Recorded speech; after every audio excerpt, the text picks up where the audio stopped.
10 நிமிஷம் கேமரா வேலை செய்யல, உன்னோட திடீர் மலை மாற்றம், கரண்ட் கட்டு, ஜெனரேட்டர்ல தண்ணி, பசிக்கிற நீங்க தான் இருக்கா. எதுக்கு விஜய் வந்து இப்படி இது பண்றீங்க?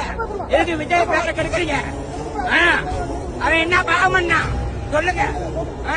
அவன் நல்லா செய்யணும் வந்தான். ஏன் ஒரு ஏக்கரா கொடுக்க கூடாதா? ஏன் இடம் நான் வாங்கி போட்டாரன்னு வந்து சந்தோஷமா கொண்டாடுனீங்கல்ல, பொட்டு மேல வச்சுக்கல. பொட்டு மேல வைக்க கூடாது, ஆடக்கூடாது, பாடக்கூடாது, அந்த ரவுண்டா அவனை குறி கட்டக்கூடாது, அந்த கட்டவுட் வைக்கிற என்ன பாவம்? என்ன நீங்க ஆட்சியாளணும்? நீங்க என்ன அப்படி ஆட்சி நடத்துறீங்க? என்ன மக்களுக்கு நல்லது செஞ்சுட்டீங்க? என் பிள்ளைகளுக்கு, என் குடும்பத்துக்கு 10 பேர் பிள்ளை கட்டாங்க, என்ன நல்லா செஞ்சுட்டீங்க? என்ன இங்க என்ன நல்லா செஞ்சுட்டீங்க? இப்ப நல்லவங்க மாதிரி நடிக்கிறீங்களா நீங்க? இப்ப வந்து விஜய் வந்து கெட்ட பேர் வாங்கணும், நீங்க நல்லவங்க மாதிரி நடிக்கணுமா? சொல்லுங்க. கோரிக்கை சனம் மறக்கட்டும். இந்த ஒரு திருநங்கை நீங்க பதில் சொல்லுங்க.